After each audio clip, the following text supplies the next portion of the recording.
সোমবার প্রথম দফায় প্রার্থী তালিকা প্রকাশ করেছে বিজেপি। এবার বরানগর বিধানসভা কেন্দ্রের বিজেপি প্রার্থী সজল ঘোষ নাম ঘোষণা হতেই আর এক মুহূর্ত দেরি নয়, জোর কদমে ভোট প্রচারে নেমে পড়েছেন তিনি। মঙ্গলবার সকাল থেকেই দলীয় কর্মসমর্থকদের সঙ্গে নিয়ে বাড়ি বাড়ি গিয়ে প্রচার শুরু করেন সজল ঘোষ। মানুষের সঙ্গে সরাসরি যোগাযোগ গড়ে তুলে জনসমর্থন বাড়ানোর লক্ষ্যেই এই প্রচার বলে জানান তিনি। প্রথম দিন থেকেই ভোট প্রচারের উচ্ছ্বাস চোখে পড়ে বিজেপি শিবিরে।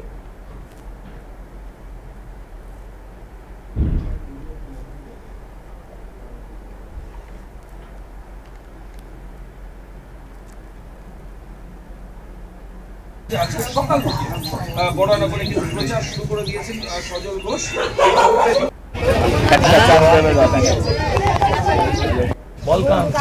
कौन सा दुकान?